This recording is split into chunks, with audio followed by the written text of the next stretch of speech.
Yeah, we're going through a big growth period right now, and Fantastic. you can already, me and you already kind of talk about it every day. Uh, all right, I'm gonna every time I gonna get started, I'm gonna get started. Thank y'all everybody for tuning in, taking time out of your schedule. I know it's a Wednesday and a midday, but like I told you once before, I'm gonna have a featured guest each month. Last month we had Rob Watson. This month we have Jane Bond, and I'm gonna give Jane a few minutes to give you a little background of her real estate journey. But the people that I have been actually picking to come on each month have been people who actually has inspired me and helped me grow in many ways than we ought to know. And I felt like Jane would be a perfect person to give y'all more insight of what it takes to be successful in the luxury real estate arena. And as y'all know, each month I'm bringing somebody in who can actually pour back into you. So I hope each one of you have your notepads and you're taking notes, and we're going to do a Q&A after. So this style is going to be a little different than Rob Watson style. We're actually going to have a conversation, and I'm going to ask Jane some questions. And so y'all get a chance to get hear some of the response from her questions. So we're going to kind of do like a conversation between me and her. And then I'll open it up for you to ask questions for her on it. So without further ado, I would just let Jane take a few minutes and introduce herself to you so y'all can get more comfortable with her. And then I'll come back in, I'll start with a couple questions, and we'll start this great conversation between Jeremy Norman and Jane Bunn. So Jane, take a few minutes and just give the group a little bit, a little background of who is Jane Bunn. Wow. At first, I'll be honest with you, I was really uncomfortable with that name, but I couldn't do anything else with it but grow into it as I do most things.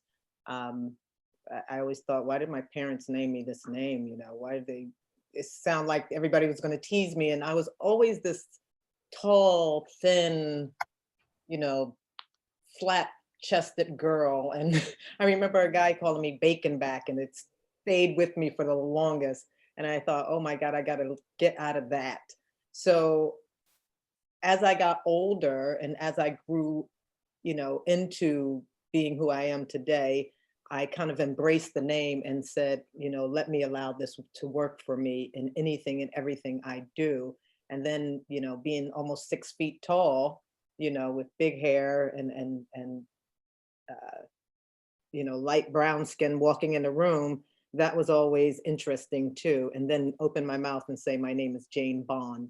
That just opened for conversation. So I realized I could use that to my advantage. I Mhm. grew up in Philadelphia. I have 6 siblings. I make 7, all girls, 1 boy. And my parents were entrepreneurs. My mom didn't start out as an entrepreneur. She started out as a registered nurse, an RN.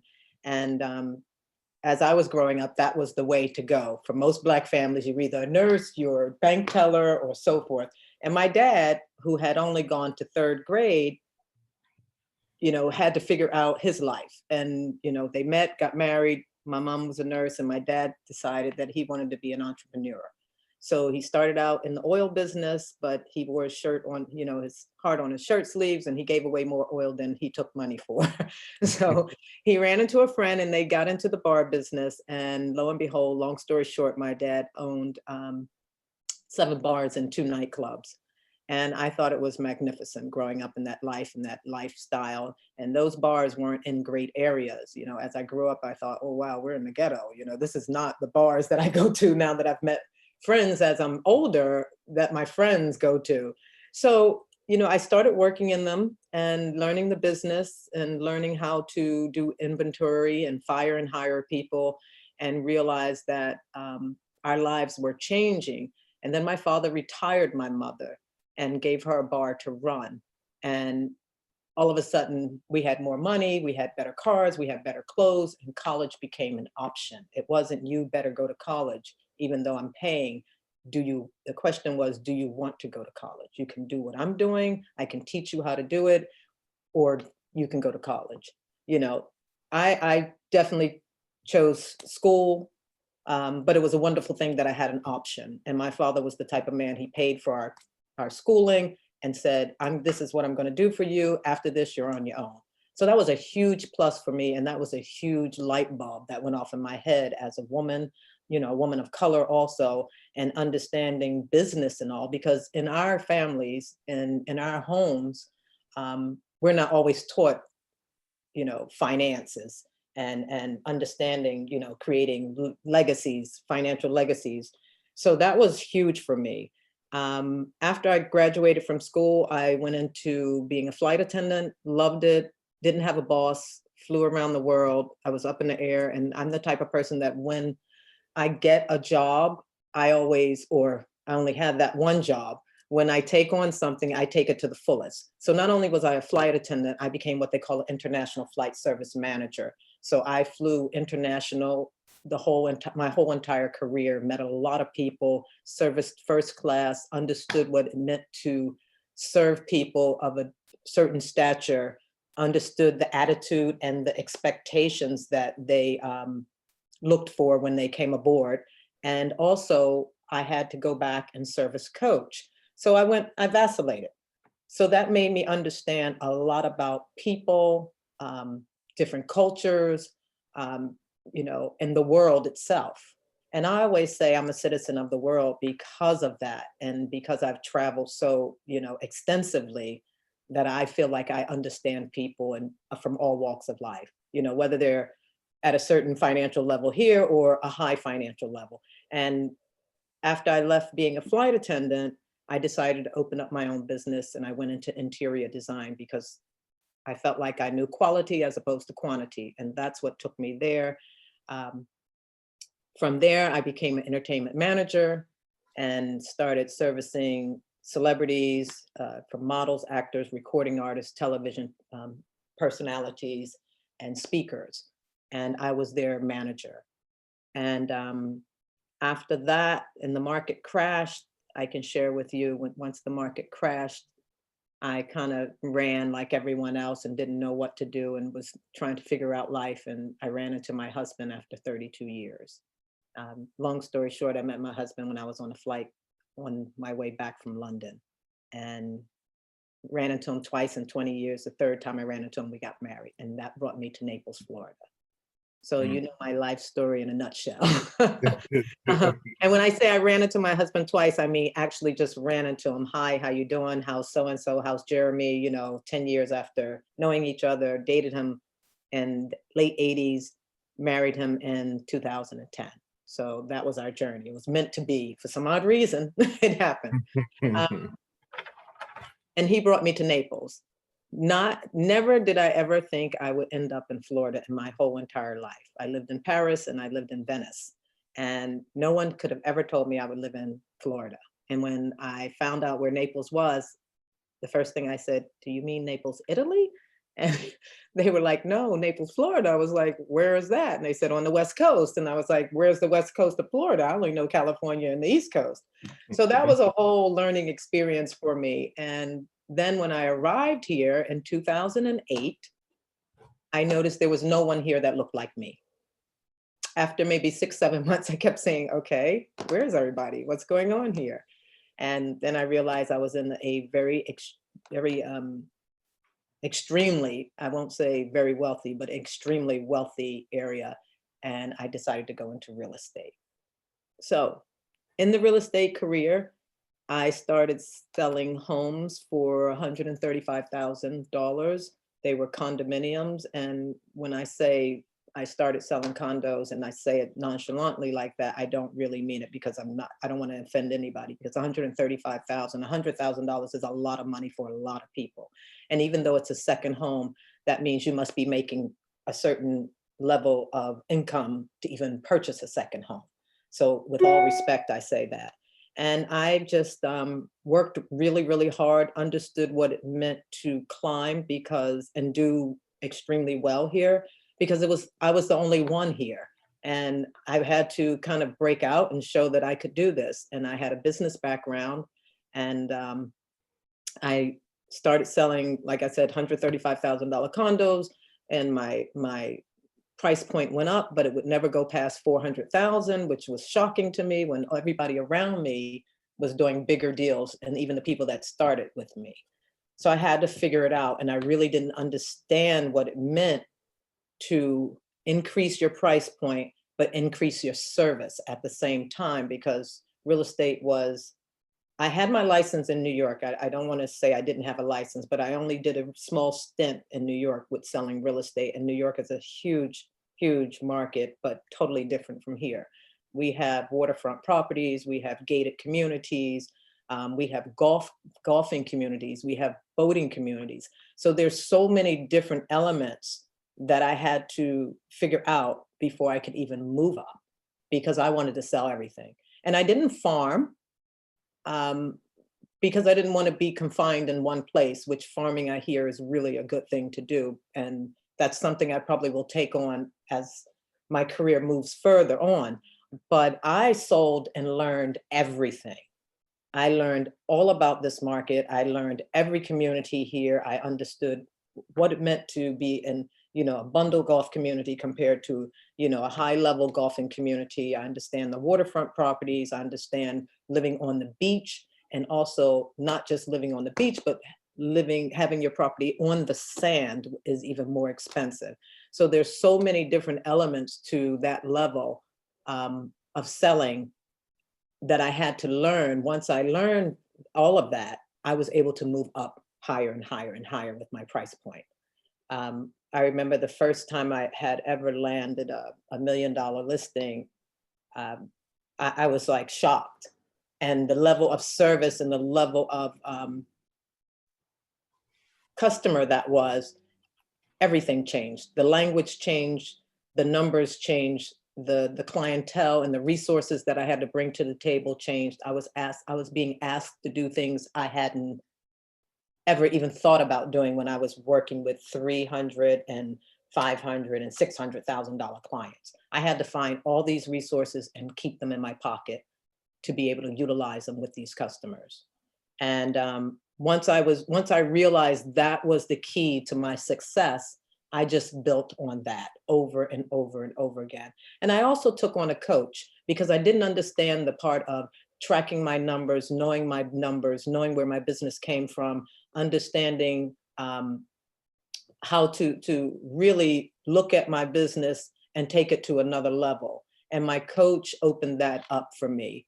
I was dialing for dollars, but I was dialing with my fingers. And I didn't understand that there was a dialing system out there, that I could track my numbers through that system and make sure I could go back 3 and 4 and 5 years.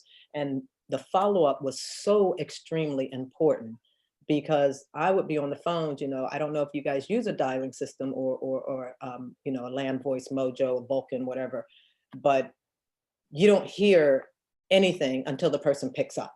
So you have to be right there, right on time, know your scripts, and know that even though these are canned scripts, they work.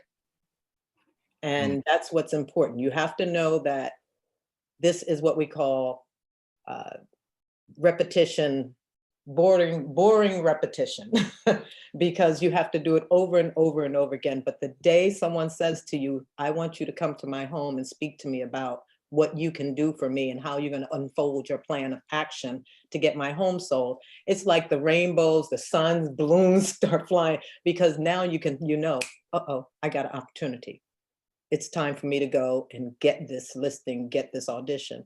And that's another part of this business I didn't realize either until I had a coach and the light bulb went off, is a listing agent is the one who makes the money.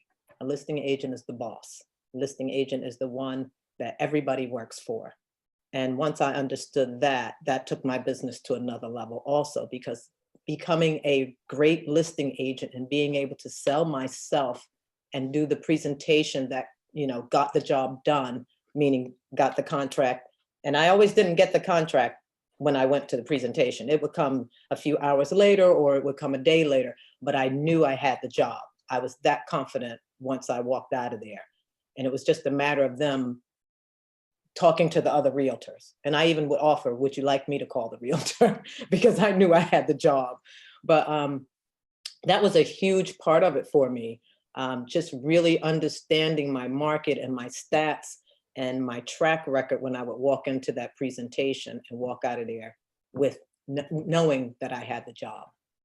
So all of those things together um, made me the agent I am today. And I followed them consistently. And the resources are so important because you never know who's gonna, and you never know who's gonna ask you, do you know a hard money person, or do you know a wealth manager? Or, you know, Jane, can you get me someone that can insure my domestics? Because these people, if they have a $5 million house or 10 million or $15 million house, trust me, they got $100 million somewhere sitting, because they're not gonna pay that kind of money and not have a certain level of money sitting. These are really high net worth people that I work with mostly, but I don't want you guys to get this twisted. My pipeline stays filled with the ones that I started with, because they're the ones who introduced me to the bigger clients. And I never, ever forget that. So, and not only that, my customers have kids. I'm working with one of my customers' children right now, and they're buying a home at 400, and one is buying another home at 600. So you have to decide, do you turn that away? Well, no, that's money you're leaving on the table to give to someone else. You take that on and you keep your pipeline filled, because becoming a listing agent, and the reason I say this is because my customers always give me my buyers, and my buyers are already qualified. So that's like a weight off my shoulder. And for a very long time, I was a single agent. And then I started taking on, you know, people to work with me. Not really Jane, a team, but people let to me work with me. let me ask you a question, Jane. How important is service? You know, I know you said that a couple of times, and the level of service that you Wait a uh, minute, my head is here and the ceiling is here. Service is extremely important. You have to understand, some people will let you go once or twice, but service is, I mean, we call it diamond key service. And that's beyond the call of duty. You don't want your customer to ask you a question that you don't know. You don't want to say, I need to get back to you. You need to be on point with everything and have everything in your toolkit to take care of it. And I mean, and you have to pick up your phone, even if you are a little, I would say some people are a little intimidated by working with really wealthy clients. And not only just wealthy clients, certain clients, but you have to always remember you are the expert. And if you know your business, you should never be intimidated.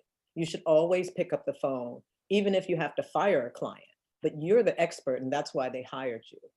So when they come to you and talk to you about service and what you didn't do, trust me, you're the one that's usually in the wrong. You have to take care of that client as if it's your mother, your brother, your sister. I mean, you have to hold their hand most of the time. And if you're not going to do something that you say you're going to do, then don't say it. Because trust me, they're going to hold you to it. And they're going to remember that. And Gotcha. everything you do has to be documented, guys.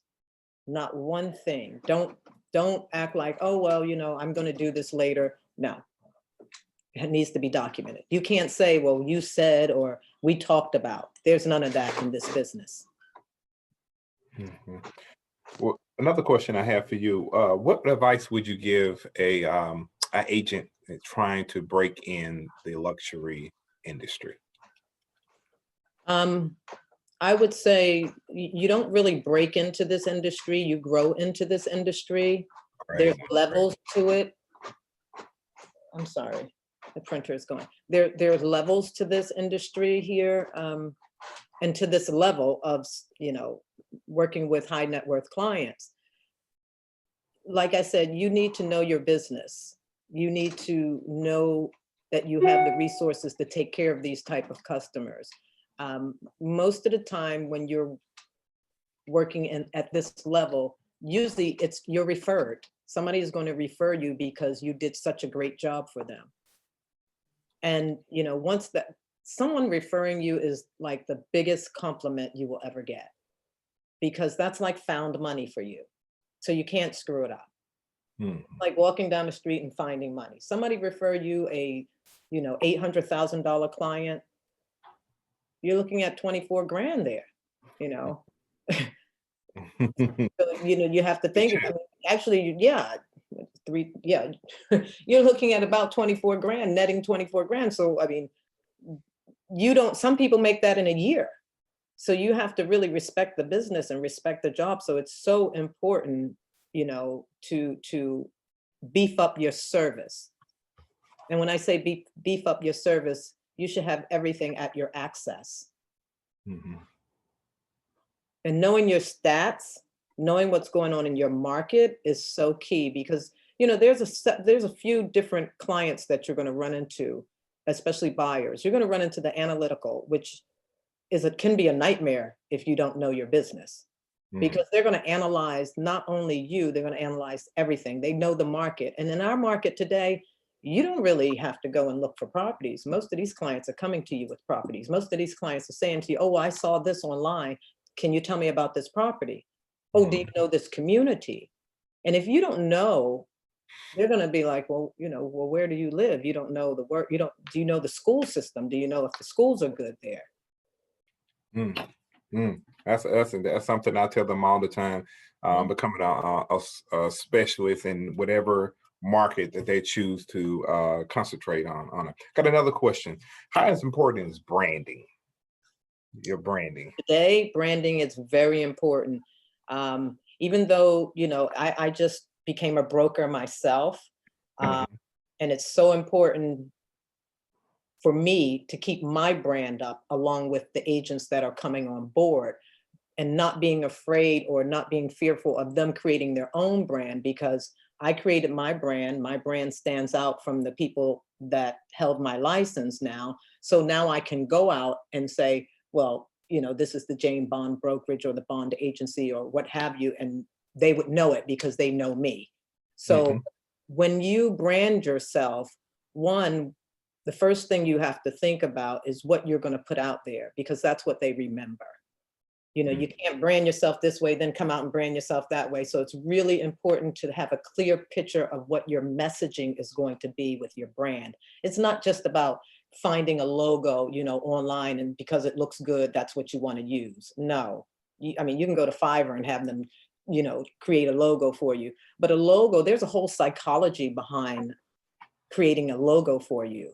You have to think about what you love, what you see, what appeals to you when you're out in the street. It's like if you think about Sears, Louis Vuitton, Gucci, what's another one? Uh, JC Penney's, any of those big brands, you can spot them a mile away. You know that that's Gucci down there.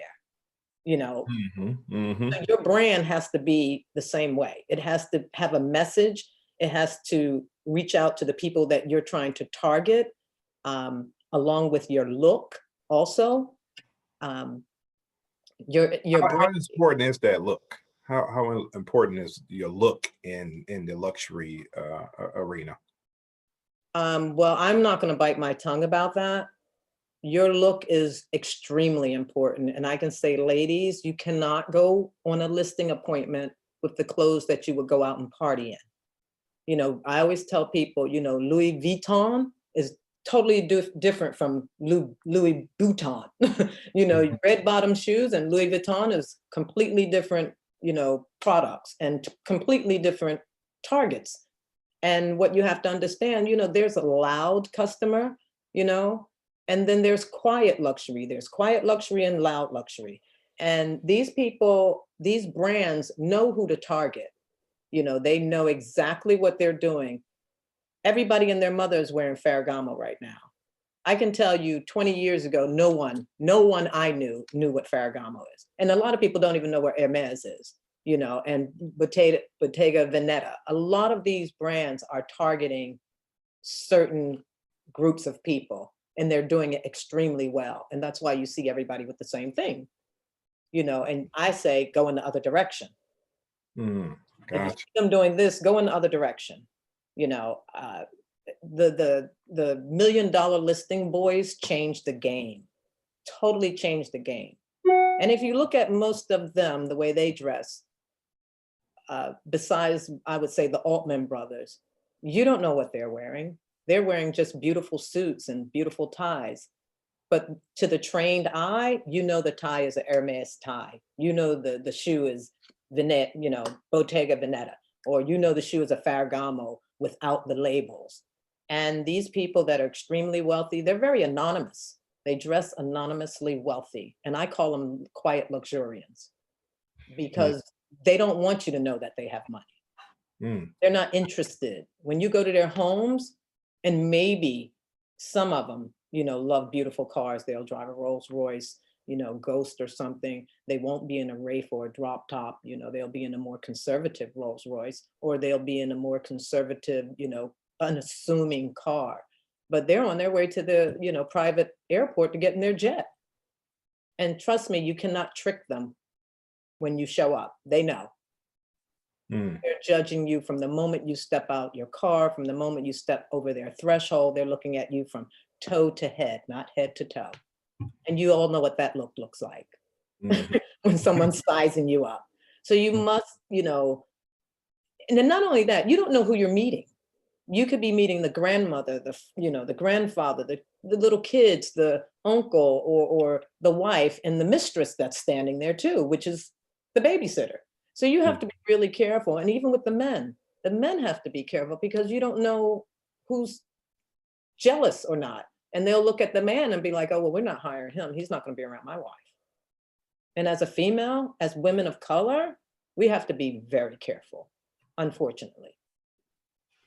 It's like you see the girls, they have shorts on that you see half of their bodies hanging out. We can't do that because we're called a certain name if we do that, but they can do it all day long. So you when you're dealing with these people, most of them are conservatives, most of them are, executives, titans that have retired, and they're used to a certain level of service and a certain type of person.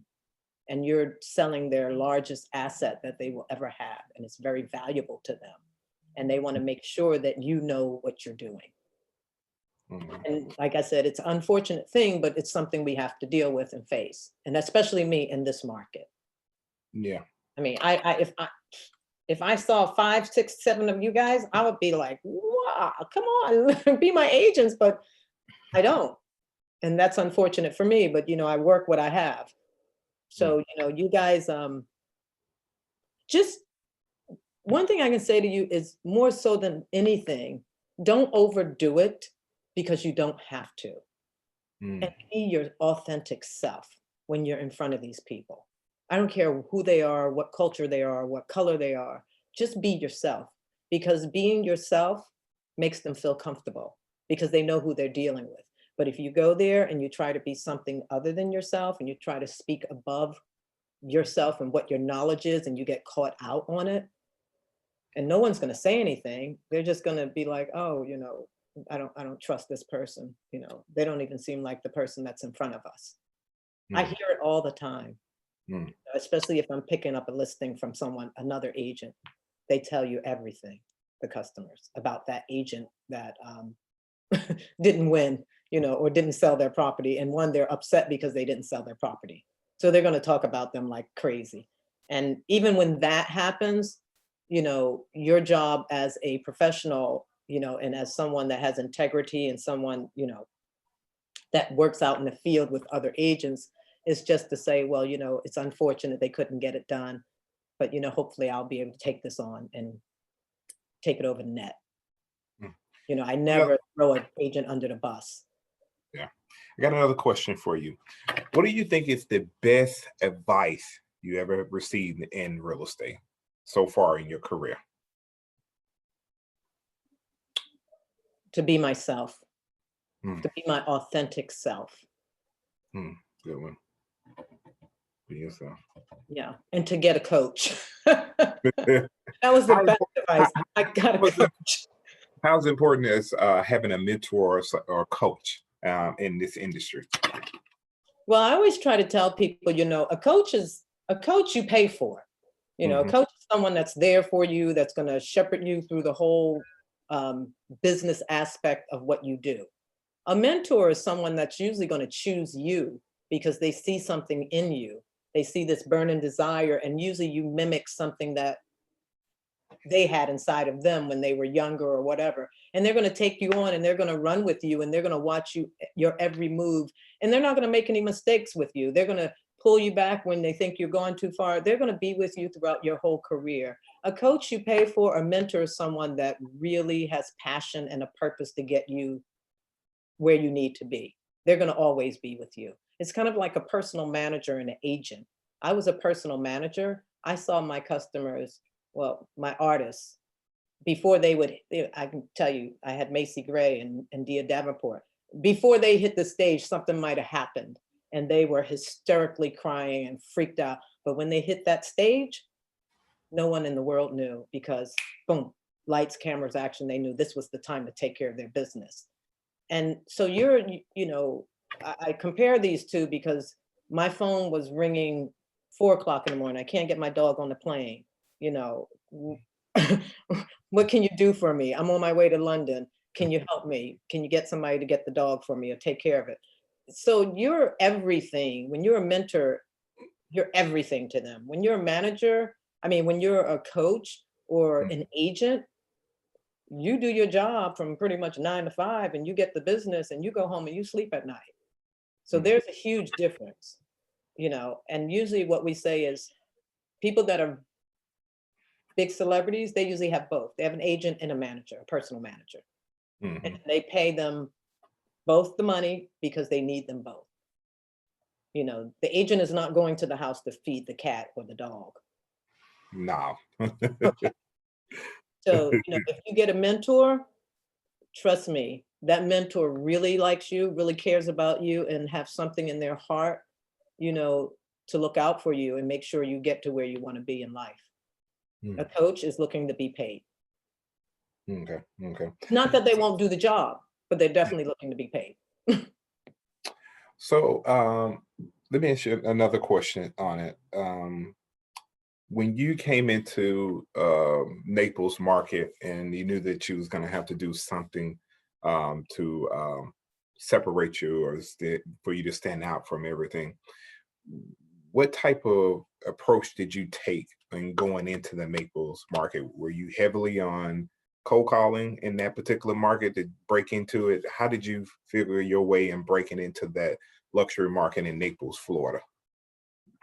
Well, I didn't, to be honest with you, in the beginning. I knew nothing. And I kept hearing this, you need to cold call, you need to call people, you need to track your numbers. I kept hearing that, but you're trying to get a customer. You're Yeah. trying to take a buyer out. I'm taking buyers out, driving around for hours and hours, and I'm praying to God that they pull the trigger so I can make $6,000 or $3,000, or even $1,500 at one point. And not realizing that I wasn't really doing the business. I was working in the business. And then when I understood, Okay.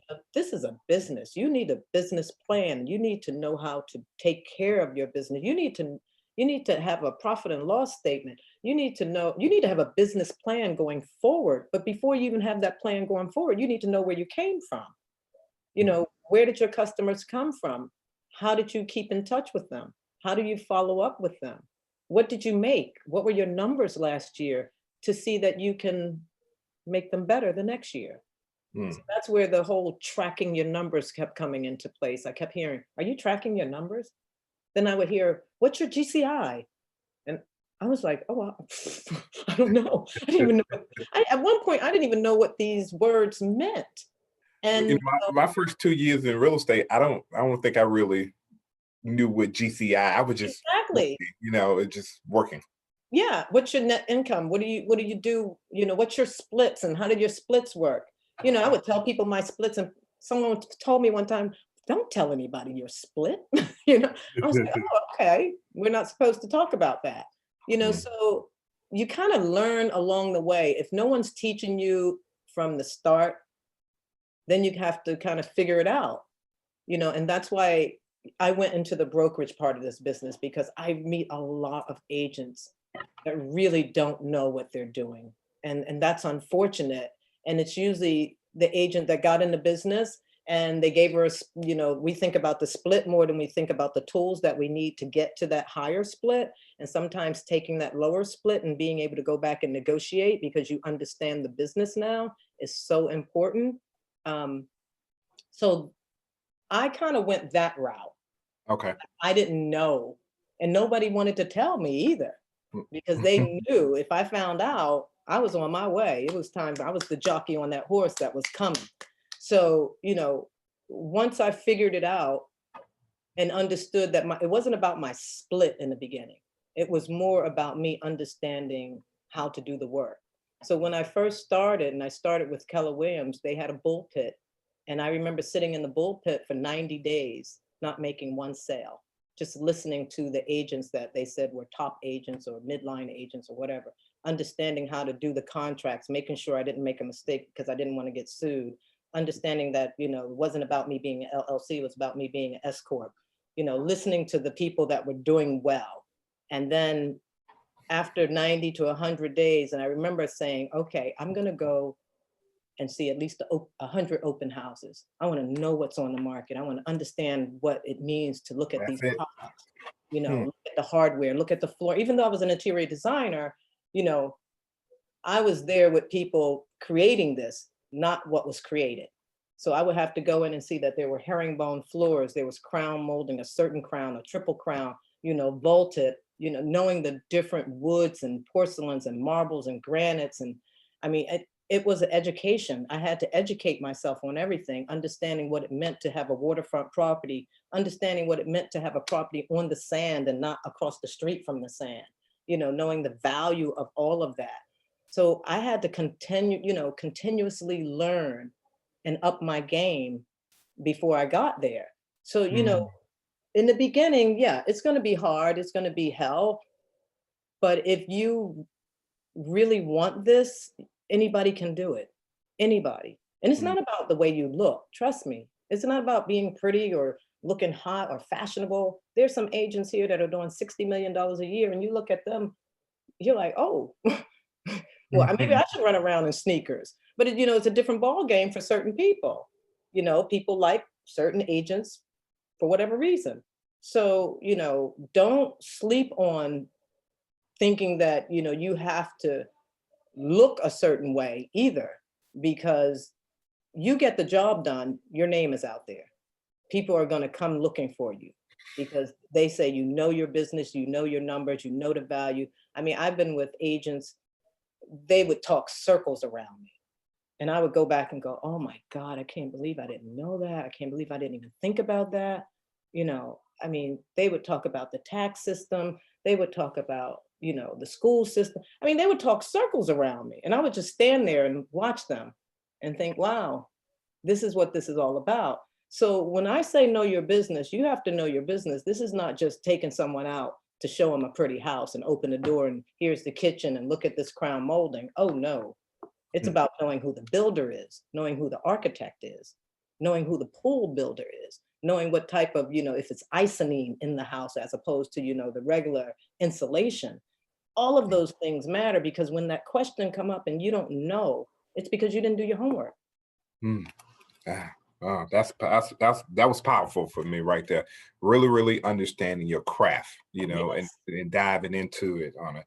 So it sounded like your work ethic, Jane, was what separated you apart. You Yes. had the mentality that you weren't going to stop until you knew every part of what Everything. you needed to know on it.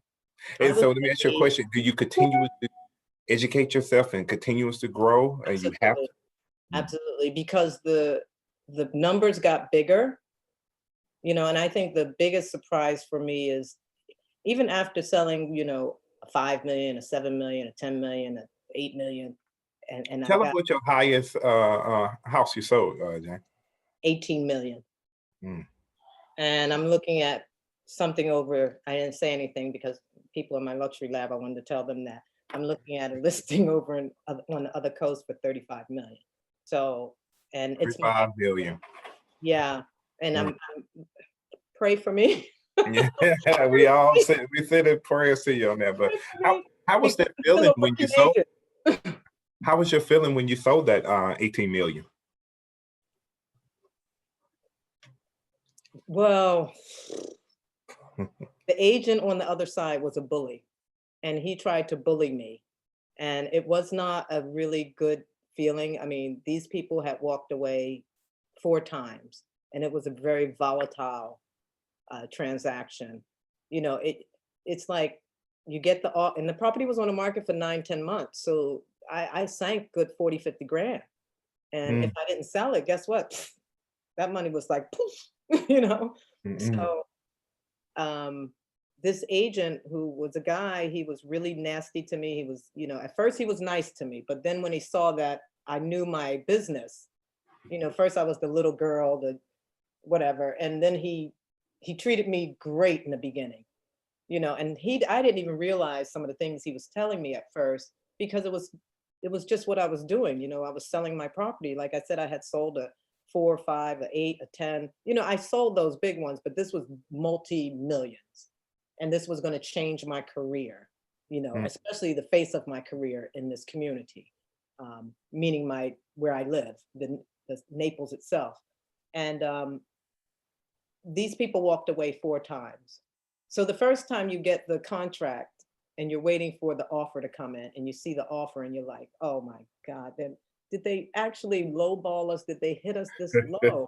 Even though it's $10 million, it's like low, you know, yeah. and we can't forget, I came from 135,000. So don't forget, guys, we're talking about somebody giving you an offer and you're looking at it, 10 million close in 8, 10 days, 12 days. You're like, whoa, wait a minute. We're talking some real money here.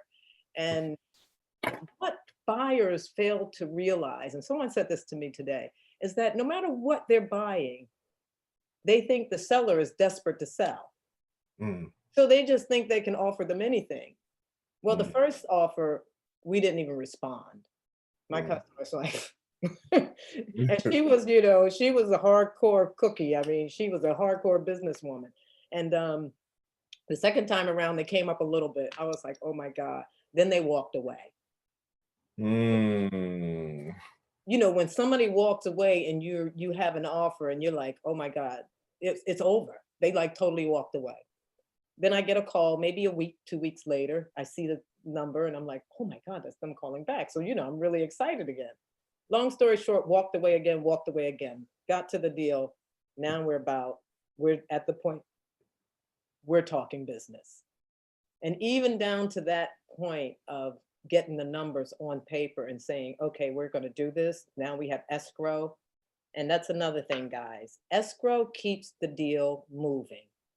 I don't know about you guys, but I know in Chicago, which blew me away, they only ask for $1,000 in escrow.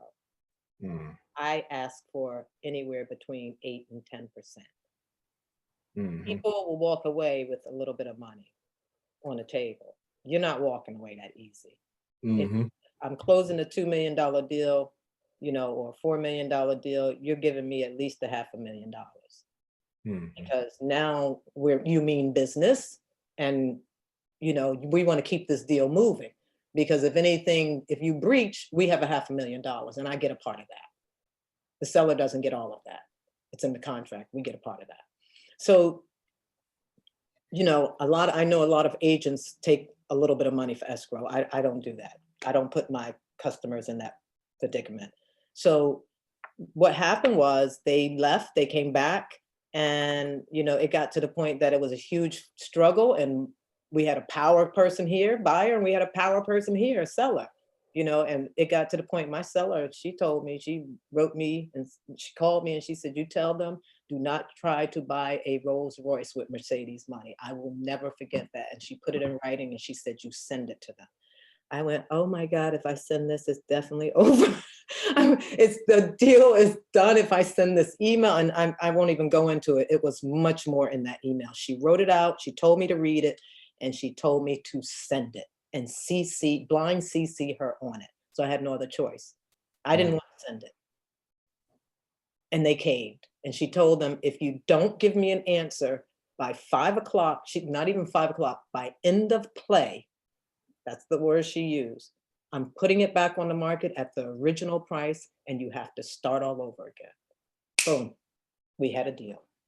Oh man. She was not playing. Mm. And I will tell you something, I was nervous. The morning we were closing, I remember going to the condo and it was 13,000 square feet, 13,168 square feet under air. And it was 16,000 square feet in total. No, I'm sorry, 11,698 square feet under air and 13,200 and something in total with, balconies, 360-degree view of all of Naples and the water and the bay and skyline. Fantastic, fabulous. Jeremy, I'm sure you have a clip you can show them at some time. But I mean, this place was magnificent. I sat there, I got dressed that morning and said goodbye to my husband. And I went to the condo and I sat there from 9 a.m. until 4:30. And at 4:45, I was just packing up. I said, well, the deal is not done. It's not happening, because it's not done until it's done. Mhm. And finally, I was turning lights off, and I heard my phone beep while I was in the other room. And I ran to the phone, and it said, we're closed. I think I almost threw up. Oh man. It's And amazing. that's how crazy this transaction was. I was so, everything was racing in your heart. This is a huge deal. It's a huge deal for me. This is what's going to change my whole career, and my financial standing. Can you imagine? Yeah, So, yeah. yeah. So I came home, to make a long story short, I came home and opened up a can of soup and went to bed. Mm, I never celebrated one time. And I didn't realize how big of a deal it was because it was the largest condo on the sand, on the beach, ever sold in the history of Naples. mm. And when I woke up, the phones were ringing off the hook, from the newspapers to the magazines, Black Enterprise, Essence magazine. Everybody every magazine was calling me. They wanted that story. One, because I was Black, and two, because I sold the largest property ever in history in the city. And Wow. I didn't realize that. Congratulations on that right there. I know that was an amazing feeling. Going home and get some soup.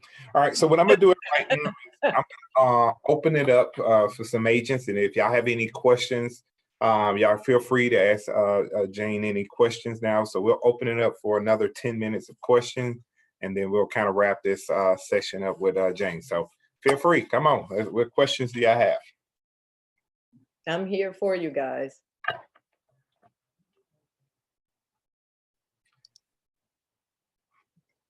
Let's see. Any questions? Hi, Don't, Jane. don't get shy now. Yeah, I know. Hi. So I know they say I'm new. I just got my license in March on the cusp of the pandemic, and I'm shook. I'm shaking. I just want to know what is your big why? Because I've heard so many experienced agents talk about their why. At this point in the game, is your why still the same as when you started? Mm. Pretty Okay. much. I think about it all the time. I think about it every night. I speak to her, and it's not cliche, I can tell you that. The reason why I had to make it and I had to do extremely well is because my mom's 82 years old this year. And we lost our dad like 20, 30 years ago. I lost my dad when I was in my 20s. And even though we had good jobs and money, we had to take care of, he left her something, but he didn't leave her enough to last her for her whole entire life. And it got to the point that she really couldn't live in her home, our family home, which to me was a mansion when we were growing up, even though I didn't know it wasn't. But she couldn't live in her home the way she was, and she has heart disease. And one day I got a phone call and I was working and I had just gotten married. It wasn't long after I got married. And I had some financial, problems myself because, the world was crashing back in 2008. Everybody was having issues. I had a home that I owned, I had credit card debt because I had took money out of my home to buy other property. And then the financial system just crashed as far as homes and everything were concerned. And I was lucky enough to hold on to my own home. But so there wasn't money You know, I remember I had like $60,000 worth of debt and credit card, like my mortgage, I had to refinance, and now it's more than I can afford. And my tenants moved out. Now I got 2 years of me paying that and credit card debt, and I couldn't catch up. And that was one part of it. And then I get this phone call from my mother, and it was like, it blew me away. She couldn't get out of her tub, and so she fell out of her tub. And she didn't have a shower. You know, we grew up with a tub, no shower, you know, and even though the house is nice and she had those claw tubs, you know, here it is, she's too old to climb in the tub. And then there was a problem in the kitchen. So when that happened and she fell out the tub, she really hurt herself. I had to get somebody to go there. Nobody was there. Then she got what they call vertigo because she has heart disease. That was the worst. I had to stay on the phone with her so she can guide herself down the staircase and get to the door. Couldn't get to the door. They had to kick the door in. Here it is. She's laying there, no clothes. She has, you know, she done pulled the curtain down. I mean, it was just a mess. And here it is. I was, you know, thousands of miles away and couldn't get to her. And my sisters and them, they're working. They got kids, you know, husbands, and it was just not a good time. I had to figure it out. And I said I was. And I took my credit card and I got a coach because one of the agents said to me that this coach said that she could make $1 million in a year.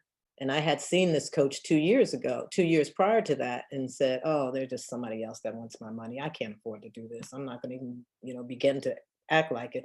Couldn't talk to my husband really about it because, you know, I was too proud and I didn't want to lumber him with my personal tragedies that were going on in my life, even with my finances. I just didn't.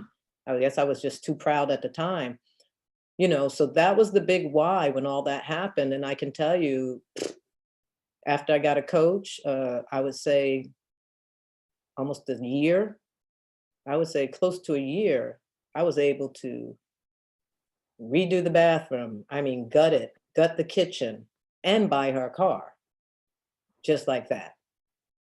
I went from having 3 to 4 listings, not really good listings, to having 25 listings. Wow. That happened like a year. I would say my first 90 days of cold calling and following up and crying and trying to get myself together. It started happening. It started happening like clockwork, just like my coach told me. But trust me, I was cold. I was prospecting 3 hours a day. I was the first one in the office at 7 a.m. making the coffee, bringing the newspaper in, turning the lights on. And I remember, you know, top agents, colleagues of mine, I was at Sotheby's at the time, coming in saying to me, my God, you're here every morning. I can't believe it. You know, every morning you're here. I see your car out there at 7 a.m. I'm like, y'all just don't know. I got something to do. You know, I got things to do. And I started working out in this little closet. You know, I had a sign on the door, stop. I'm prospecting. Do not come in here. And they used to tease me because I was in the closet making my calls. But for 90 days straight, I would say 90 to 100 days straight, I made those phone calls 3 hours a day, taking a 10-minute break here and there, and doing calling and following up like crazy, coming home, writing little note cards saying thank you, handwritten notes, sending brownies out. Credit card debt still rising, but I got it done. I have to say, you know, even talking about it, just wow, yeah, I got it done. That's what I can say to you. So when they talk about your why, it's not, oh, I want to buy a new car. Or, oh, it has to be something that is really weighing on you, and you know, and it makes you go that extra mile. It makes you find that burning desire, that thing that makes you achieve more than anybody else. And it was my mom, and you know, her and my dad took care of me. I don't have any credit. I don't have any college debt because of them. You know, and when they say because of them, trust me, because of them, we have to pay homage to the people that came before us and allowed us to be able to do what we do. So you know, that's that why. And Well, thank you. find it. Yeah. Now you see why, you know, me and Jane click, you know. We're jealous. We gel together because I feel like I'm about to cry, but yeah, they always saying, "Dog, Jeremy, you always in the office. You're the first one in." But it's that same mentality that we both had when we were coming up in real estate. I was saying like Jane, I was always the first one in the office. Every company that I ever been with, I was always the first one in the office, and I was pretty much the last one to leave. And I just That's right. went in. All right. What's the next question? We got time for about 2 more questions, and we'll call a wraps on it. Anybody else got any questions for Jane? And don't forget, guys, this business is not only relationship, performance and creating those relationships and keeping that bond. It's also about performance, performing. So you got to keep that in mind too. Okay. Anybody else got any more questions? I have another question. Yeah. So I know you said you lived in Europe. So once you transitioned to Naples, so I'm originally from the Bahamas and I'm now here in Georgia. And I think my biggest thing for me now is I guess almost imposter syndrome, if you understand that. How did you actively overcome like melting into, or like, sorry, my kids are in the background, or like adjusting to such a different dynamic? Because I can imagine, I haven't been to Europe, but I can imagine that everything, the people are different, the culture is different, the food is different. So what was your biggest transition? What was the hardest thing for you to overcome, and how did you overcome that? Good question. Um, Your transition into Naples. It didn't hit me. Telia, is that right? Telia or Tila? Telia, that's correct. Telia. It didn't hit me at first. Full transparency, my husband is English. So it didn't hit me at first. And I've known my husband, like I said, 32 years. He's just crazy. And we have a good time together. But after a while, I started feeling alone and lonely. And actually, I met a girl who found me online through Sotheby's website that moved from Atlanta, and she's Bayesian. She's from Barbados. And she became a really, really good friend of mine.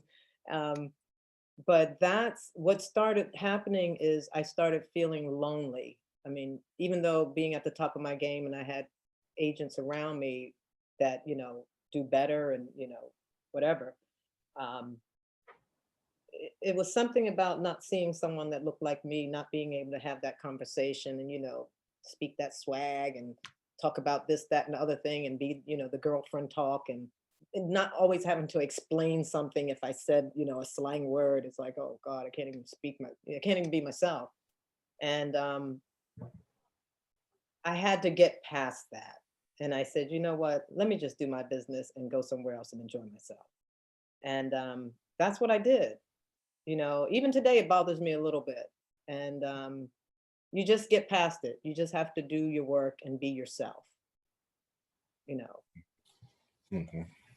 Thank you. I think they're all right. Well, I really, really, really, really appreciate you taking your time out of Oh, your schedule, absolutely. to pour back and to inspire some of our agents. And I think that I'm looking at some of the comments right now in the group chat. I say, well done, Jane. You did Oh, thank exactly you. what I wanted you to come back do. And like I said before, I'm always trying to put people in front of you who have been through the journey of real estate. It's an up and down industry that we're in. We have highs, we have lows. But I wanted to bring somebody in that I felt like was going to inspire y'all to, to do great and keep on pushing and understanding. Jane works hard.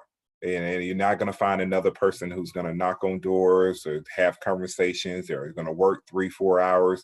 I can tell you we're on the phone sometimes, hour and a half talking, and we're talking about the business side of thing and what we can do, what we can improve. So I want y'all to start always having a conversation, and remember that y'all have each other. That's the reason why our core value is, one of them is family. So when you do feel lonely, you can reach out to any one of us and we embrace you and keep you going. So thank everybody for tuning in. I did record it, so I'll put it on our YouTube, and then I'll put it in a group chat and send it out to everybody. But thank you, Jane, and I'll actually see you next month. And in Florida, I'm going down to speak at an event Jane is having. So I'll be down there. And you guys want to come, fly down. It's gonna fly be down. I'll put the information out there if y'all want to come down, fly down to it, and love and peace. Thank you. Thank you, guys. Good luck with everything. Okay. Thank Thank you so you. much, Thank Jane. you. That was Thank you, Thank I Jane. don't want to you. get off now. I So don't want to can take Grace. this. So much. Thank you so much. Enjoy my lunch, guys. Now all y'all want to talk. I'm gonna make every last one of y'all take y'all camera off, and now y'all all want to talk at one time now. Yeah. Okay, I got y'all, but trust me, We love you, Jeremy. nah. You were soaking up that game, soaking up game. Yes. Hey, listen, guys, I'm always around. Hopefully I'll see you guys sometime. Jeremy and I, we have a great relationship. I mean, like I said, he's mentoring me also because I have switched gears. I'm still out here grinding just like everybody else though, until, everything is situated the way I believe it should be. And the people that come along with me should feel. Yeah, she opened up her own brokerage, everybody. So let's give her. Oh, congratulations. Congratulations. Congratulations. So if any of you ever come this way, but anyway, thank you guys. Thanks for having me on and good luck and go out there and knock them dead and get some listings. Okay. All right. Thank you. Bye. Thank you. Thank you.